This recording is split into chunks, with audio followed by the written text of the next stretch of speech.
For the Climate Discussion Nexus, I'm John Robson with some hot news in this latest readout video from our Wednesday Wake Up newsletter. And it's about how the electric vehicle market is on fire. No, really. One of the supposedly vital methods to reach net zero by 2050 is rapid, massive, forced conversion to electric vehicles. But even though the Canadian government is determined to keep you safe from everything, including your own stupidity, it nevertheless carefully fails to track the tendency of these miracles on wheels to burst into flames. These fires are no joke. Even the New York Times has now written about how e-bike battery fires became a deadly crisis in New York City, adding that, quote, city leaders are racing to regulate battery-powered mobility devices, which have been the source of over 100 fires so far this year, end quote. Good thing fire trucks are still allowed to run on gas, isn't it? Still, according to a National Research Council report, authorities here in Canada think fire schmeyer. That report said, quote, in Canada, since there is no national database on fires, and most provinces don't track whether vehicle fires involve electrics, the number of fires of electric vehicles cannot be reported. Most of the reported fires in garages are in parking structures attached to apartment buildings, end quote. Now, if trucks from a pro-freedom protest convoy were bursting into flames in crowded apartment building parking lots, we feel that the government would certainly find a way to report it. Now, the NRC report goes on primly to say, quote, vehicles are active during charging, which poses a hazard in garages. Although large vehicle fires in parking structures are not common, they might lead to large economic losses, end quote. Yeah, and losses of life in case you care. And another thing that's on fire when it comes to climate is carbon offsets. You know, those things where the jet-setting elite justify their carbon-spewing hypocrisy by pointing to their purchases of bits of paper saying it's okay because somebody somewhere did something like plant some trees that sucked enough CO2 out of the air to make it all right. Not that anyone's looking very closely at what's going on there, you understand. Alas for such schemes, the trees in question grow in forests, including here in Canada, and now, Bloomberg laments, quote, Canada's explosive wildfire season has already pumped millions of tons of carbon dioxide into the atmosphere. Some of that carbon is coming from vegetation burned at a carbon offset project, highlighting the fragility of a tool the world is relying on to fight catastrophic climate change, end quote. Explosive. Catastrophic. Like talk of wrecking the planet, it's no longer enough just to say that something is bad or might be ominous. We need disaster, and we need it now, which they just might be getting in policy terms. You see, some of us knew all along that while they're alive, trees absorb carbon, but when they die, they emit it, sometimes gradually as they decay, and sometimes suddenly as they burn. Now, the alarmists seem to think that fires are new and climate-driven, though, as Tony Heller recently noted, back in 1992, quote, the New York Times wrote, Western landscapes in pre-settlement era were very smoky places. Now they blame smoke on climate change, end quote. In any case, Bloomberg laments, quote, on June 3rd, British Columbia fire officials spotted a blaze that has impacted the Big Coast Forest Climate Initiative project, end quote. And instead of asking whether these were special carbon sequestering trees with superpowers, unlike the estimated 300 billion other ones in Canada that are also presumably absorbing carbon and then giving it off when they burn, we want to focus on one small detail. Quote, about 100 hectares of our 40,000 hectare project was involved in this fire, end quote, according to one of the managers. And as we've observed before, climate alarmists sometimes talk as though nature was so fragile that one careless human touch could unmake it. But here they're implying that the climate crisis itself is so tiny that 100 hectares of trees can make or break it. Phooey. Canada has an estimated 362 million hectares of forest out of our 998.5 million hectares of total land area. So, this whole carbon sequestration project is 0.011% of our forest, and the part that burned is 0.0027%. If that small a clump of trees really matters to climate change, if it can make a major dent in it, then the problem is trivial, and if not, this whole carbon offset business is a delusion, or worse. Here I'm going to interrupt myself briefly to remind you of the importance of clicking here and supporting our work. Because at CDN, we don't get big government grants. We're not supported by those huge environmental foundations, and we're certainly not in the pocket of big oil. It's up to you, our viewers and our readers, to make a one-time or monthly pledge, $3, $5, $7, so that we can continue to produce the newsletter and these videos and challenge the false consensus around climate alarmism. And now, back to the show. And in the newsletter from the But Not For Thee file, we note that Canada's Governor-General burned nearly 25,000 litres of jet fuel to deliver a trite anti-climate catastrophe speech in Finland back in February, in which he said we must act now, but presumably not the way she just did.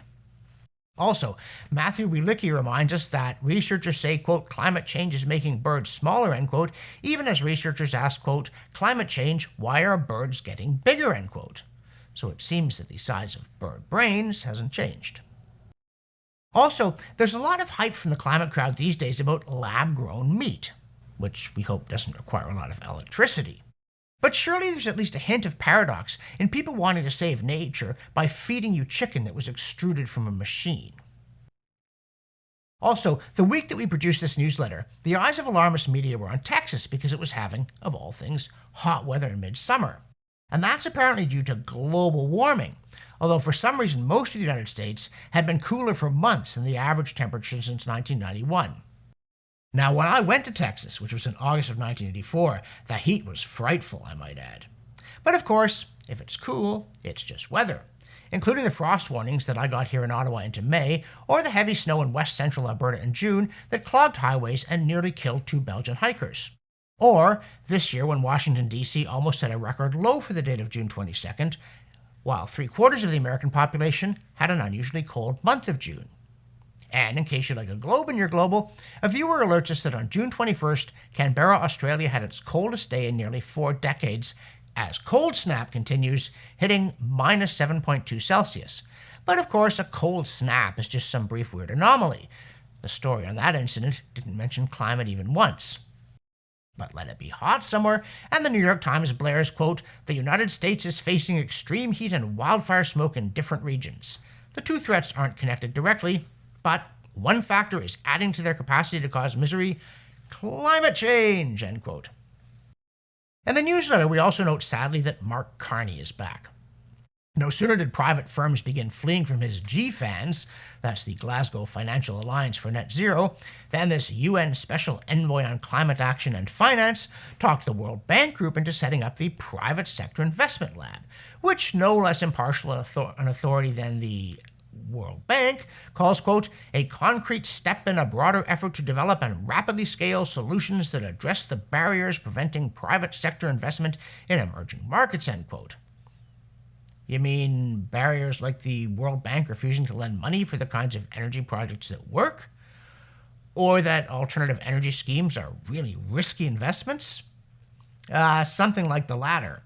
You see, quote, trillions of dollars of investment are required annually in emerging markets and developing countries to make adequate progress toward climate goals, to manage the risks of climate change, and to tackle poverty, end quote. Mere trillions? Gosh, where do we sign? Although, if they really wanted to tackle poverty, helping poor countries develop reliable energy sources just might be worth considering. Now, another major item in the alarmist arsenal lately has been boiling oceans. Okay, not lately. They haven't been able to get enough of them since James Hansen's overheated Venusian comparison. In case you haven't seen it, in a video now curiously removed from YouTube, Hansen claimed that, quote, you can get to a situation where the oceans will begin to boil and the planet becomes, so hot that the ocean ends up in the atmosphere, and that happened to Venus, end quote. And then there's Al Gore's Davos rant that CO2 is what's boiling the oceans, which aren't boiling even if the Economist talks about boiling point. And then we had this sudden, brief, mysterious spike in temperature in the North Atlantic. Now, back in 2015, NOAA was scratching its head over, quote, the lack of significant warming at the Earth's surface in the past decade or so, end quote, the famous hiatus, and so it claimed that the heat must be somewhere and hypothesized that it was hidden in the deep ocean. Then, when it showed up again, they smoothly pivoted to rhubarb about La Nina and El Nino, the latter having been reinvented as a climate phenomenon despite existing since way back when. As for this brief, weird spike in the North Atlantic, well, It hit far too fast to be driven by atmospheric warming, and then it quickly faded, so it was probably geothermal. Still, Euronews.green said, quote, sea temperatures around the UK and Irish coasts are up to 5 degrees Celsius warmer than normal for this time of year, smashing records, end quote. And instead of wondering why the water would be that much warmer suddenly, since the air around the UK doesn't appear to be any warmer on average now than it was 20 years ago, it hollered, quote, warming seas could bring jellyfish and basking sharks closer to the shore and cause poisonous algae to bloom, end quote. Could. Not did. Still, we're all going to die eaten by boiled sharks sauteed in jellyfish and poisonous algae. Even if the fact that the ocean warming is local suggests that it's not global. Still, before we fry, or get devoured, let's look at another chapter in our series on the Clintel analysis of the IPCC's AR6 report, this one by Nicholas Scafetta and Fritz Fahrenholt on the role of the sun in climate change. Or rather, its lack of role, according to the IPCC. A long time ago, the IPCC did pay attention to the sun and its possible influence on climate, but as we showed in our video on the subject, that was then. Now it's all CO2 all the time, and IPCC insiders say Mr. Sun is out of the picture. Which is kind of odd, since this Clintel chapter lists 150 or so scientific publications that the IPCC itself cites about the influence of the sun on the climate. And it's hard to ignore, or should be hard to ignore, the fact that the sun's output was very high during the medieval warm period, fell to very low during the Little Ice Age, and then ramped up again during the 20th century to what may have been its strongest level in 10,000 years. At least, it's hard to ignore unless you pretend there was no medieval warm period or Little Ice Age. Now, it is true that the variation in output of the sun is not strong enough on its own to explain major climate changes, but that just means there'd have to be an amplifying mechanism of some kind. And since climate models take the very mild warming that's directly attributable to CO2 and add strong amplification mechanisms, they can't claim there's no such thing. So instead, they just ignore the sun and anything else that might interfere with their favorite narrative. Still, the Clintel authors insist that, quote, in the long run, facts and observations will prevail, and the current uncertainties will be properly solved, and the numerous empirical findings supporting a significant solar or otherwise astronomical effect on the climate will be confirmed, end quote. As for these computer climate models more broadly, Willis Eschenbach, who's a computer programmer with many decades of experience, just looked under the hood and he didn't like what he saw. Eschenbach had obtained the source code for Model E, which is NASA's own superintelligent whiz-bang climate model, and he published a report for Net Zero Watch discussing some of its weird kludges, fixes, and, well, ad hoc cheats. And the first really weird thing about it is that it's written in the ancient programming language of Fortran. The reason for that is that it was created many decades ago, and it's just sprawled and bloated since as generations of programmers made these on-the-fly adjustments to cope with the fact that it didn't actually model the real world very well, instead of ever going back to the drawing board with better assumptions and more modern coding. Then there's the example Eschenbach cites of polynyas. These are meltwater pools that form on sea ice in polar regions, and they help determine how much of the sun's energy gets reflected back to space rather than warming the surface. But in an earlier version of the model, these polynyas could remain liquid regardless of how cold the air was, even if it was well below freezing, which is a bit of a problem. But instead of undertaking a proper fix of the underlying physics, the modelers just added a crude ad hoc rule limiting how many days these melt pools could form no matter what else was going on. And then, in the latest version, they substituted a crude ad hoc limit on their overall reflectivity, regardless of the number of days they could form.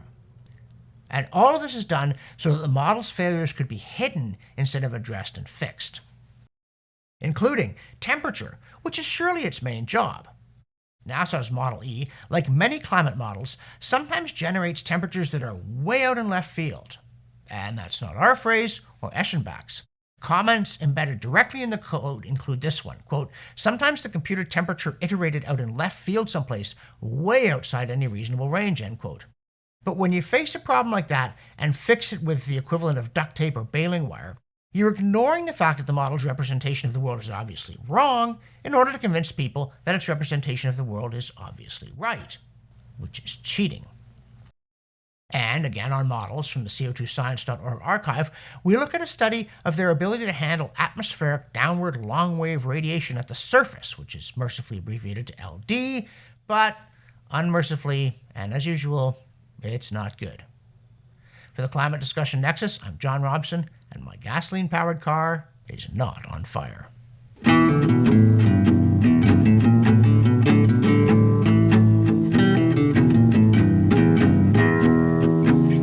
That's right.